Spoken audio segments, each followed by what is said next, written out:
Mummy जी, लगता है आजकल आशीर्वाद की शॉर्टेज चल रही है। इतने लोगों के पांव छुए पर आशीर्वाद शायद सिर्फ आप ही से मिलेगा। आशीर्वाद देती हूँ कि तुम्हारी सच्चाइयों के साथ ऊपर वाला पूरा न्याय करे। मतलब आपको भी यकीन आते आते ही आएगा कि मैं आपका बेटा हूँ? यकीन होने में जितना वक्त लगे, रिश्ता उतना ही गहरा होता है। मुझे वक्त की चिंता नहीं है मम्मी जी। मुझे परेशानी सिर्फ इस बात की है कि मैंने आपको इतना परेशान किया। आपके चेहरे पे ये चिंता की लकीरें देखता हूँ तो वाकई अपने आप से सवाल करता हूँ कि क्या मैंने वापस आके ठीक किया। इन हैरानी और परेशानियों की चिंता मत करो, बस ये दुआ करो कि सच क्या है सब पे साबित हो जाए। सतगुरु पुरा सेविए दुखां दा होए नास,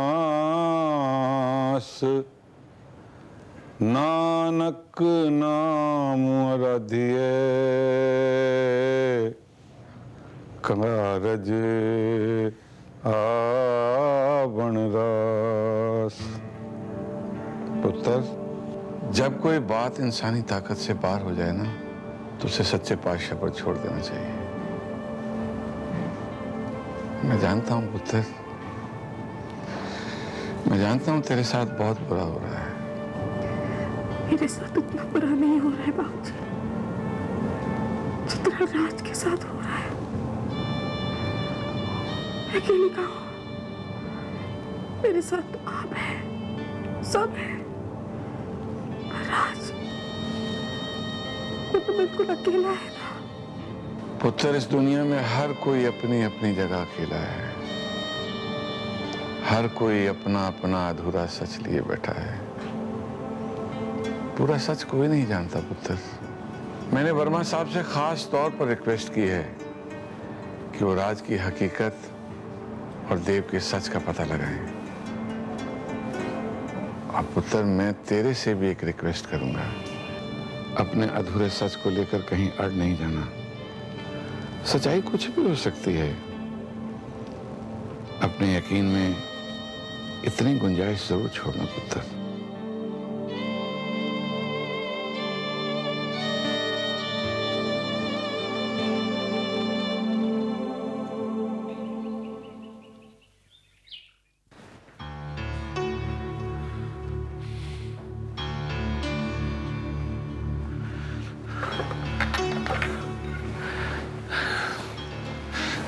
तुम्हें क्या लगता है अनु? सब माया है। तुम तो ऐसे बात कर रही हो जैसे जोगन हो गई हो। मेरे नसीब में तो अब बस जोगन बनना ही बाकी रह गया है। मेरे ख्याल से रोहन, तुम भी कमंडल लेकर किसी बर्फीले पहाड़ पर चले जाओ, क्योंकि पम्मी का देव तो आ गया। अब तुम्हारी सारी कलाकारी धरी की धरी रह जाएगी। नहीं, वो देव नहीं है, वो देव हो ही नहीं सकता। तुम खुदा नहीं हो रोहन। एक वक्त पर तुमने अपने आप को खुदा समझा था, मैं जानती हूँ, जब तुमने देव को राज बनाया था। याद है उस वक्त मैं तुम्हारे पास आई थी, कितना रोई थी मैं, कितना छटपटाई थी कि मेरे राज को बचा लो, उसे सजाए मौत हो रही है। लेकिन तुमने तो मुझे धक्के मारकर अपने घर से बाहर निकाल दिया था। याद है ना तुम्हें? ऊपर वाले को भी याद है। इसलिए उसने अभी तुम्हें ऐसा सबक सिखाया है कि तुम मुझसे, अन्नू से आकर मदद मांग रहे हो।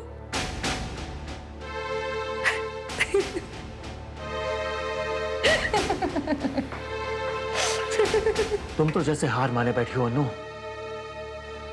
पर मेरी कमबख्त प्रॉब्लम यह है कि जब तक मेरी सांस चलती रहेगी ना, तब तक मैं हार नहीं मानने वाला हूं। नेवर।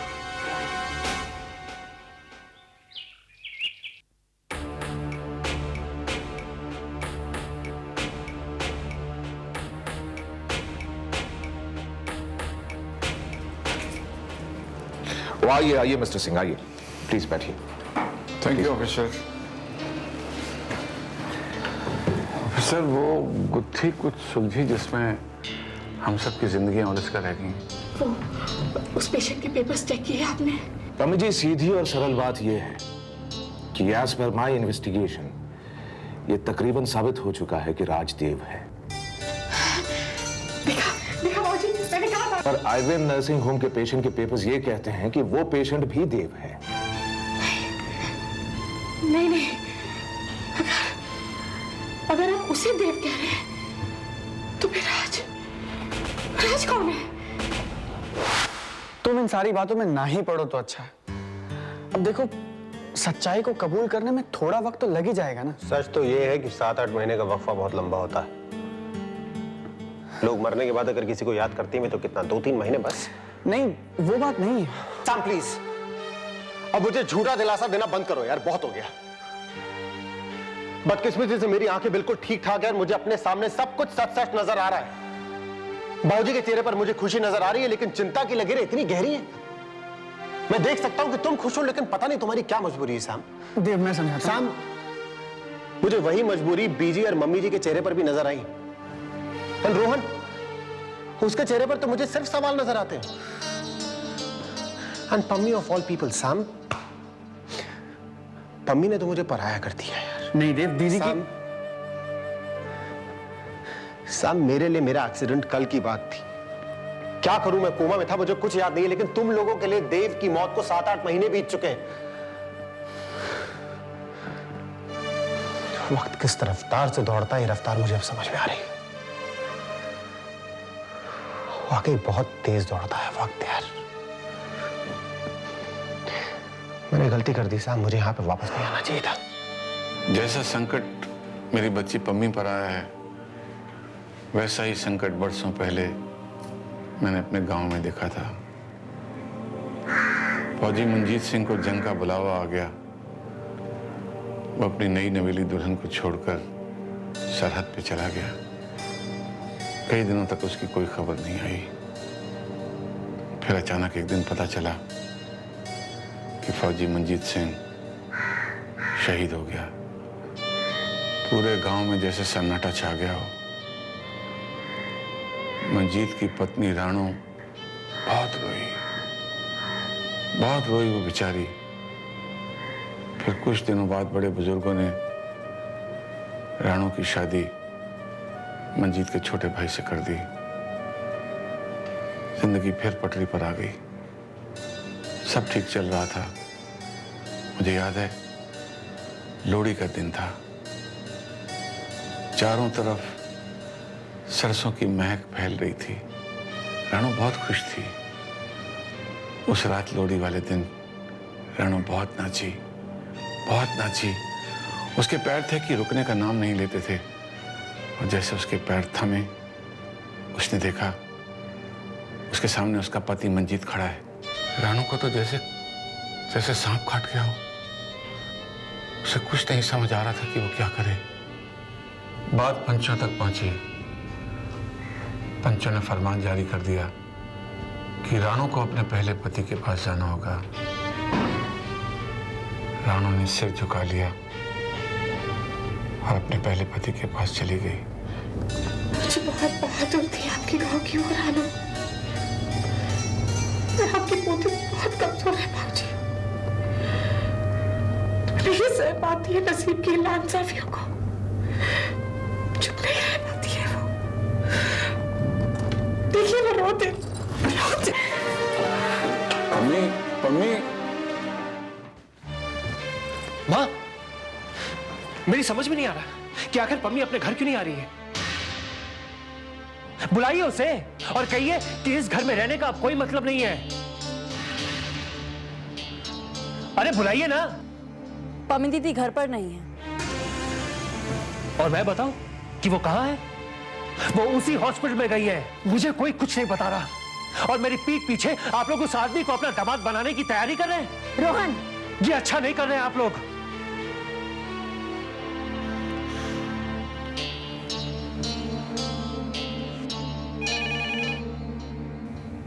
Hello, yes.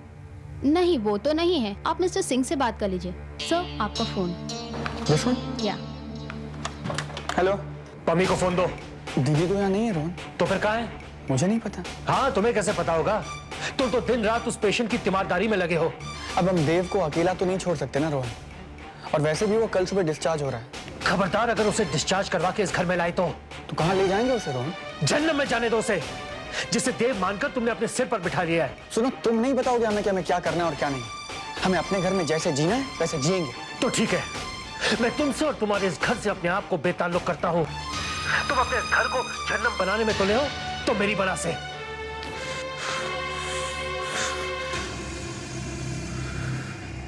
पमी, मेरे साथ चलो। पमी चलो।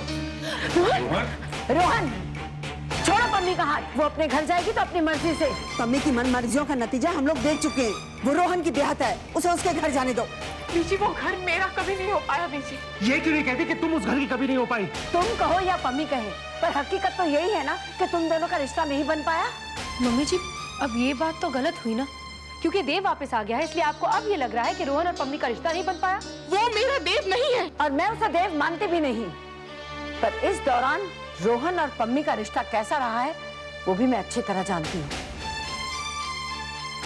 मैं तो कहती हूँ वो देव है या देव की शक्ल का कोई आदमी। पम्मी को रोहन के साथ अपने ससुराल चले जाना चाहिए। नहीं बीजी, जब तक राज के बारे में कुछ साबित नहीं हो जाता हमें कोई फैसला नहीं लेना चाहिए। नहीं, मैं नहीं रुकने वाला इन फैसलों के लिए। पम्मी मेरी बीवी है और उसे मेरे साथ जाना पड़ेगा।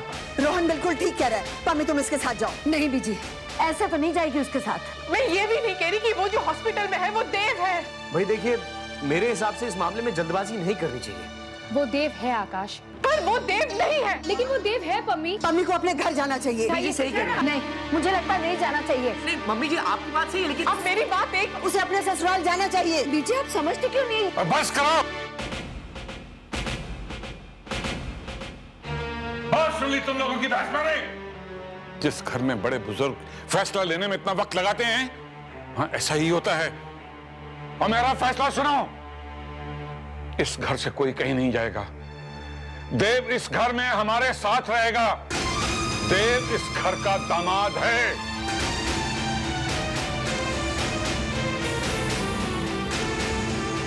नहीं बाबूजी, बाबूजी क्या कर रहे हो? बाबूजी मेरी बात सुनिए प्लीज बाबूजी।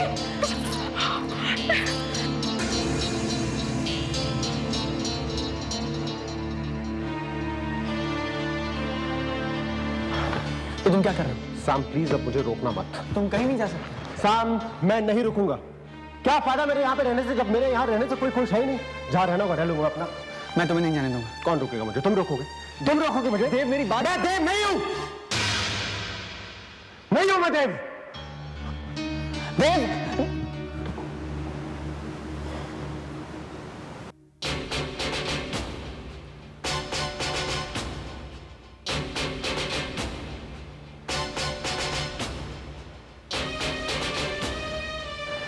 बाबूजी प्लीज मुझे रोकेगा मत, मुझे जाने दीजिए। मैं किसी का भी ऐतराज बनकर नहीं रहना चाहता। क्या फायदा बाबूजी, जब मेरे वापस आने से कोई खुश है ही नहीं तो फिर क्यों?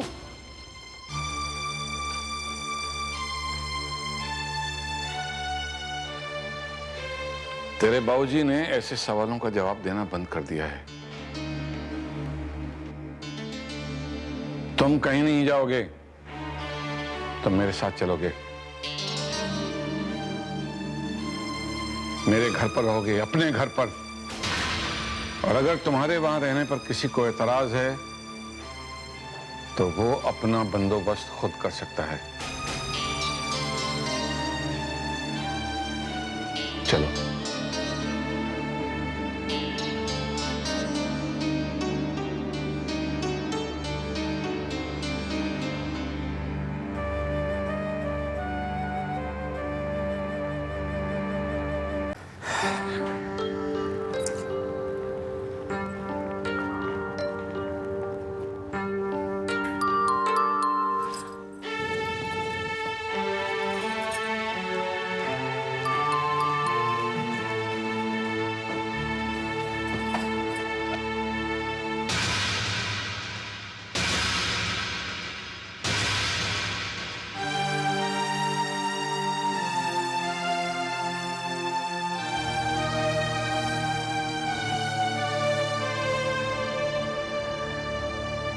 एक माँ की हैसियत से नहीं, बतौर मेजबान मैं तुम्हारा स्वागत करती हूँ। और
तुम्हारे इस घर में तुम्हारा स्वागत है देव।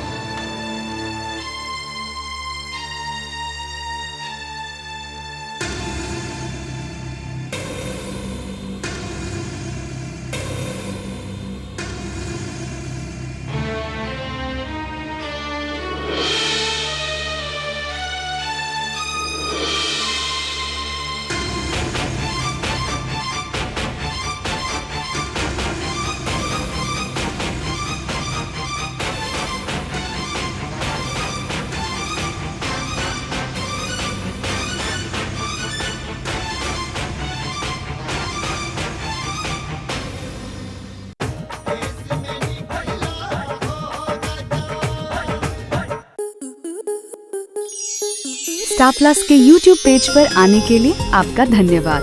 अपने फेवरेट शोज देखने के लिए subscribe to Star Plus YouTube page and hit the bell icon.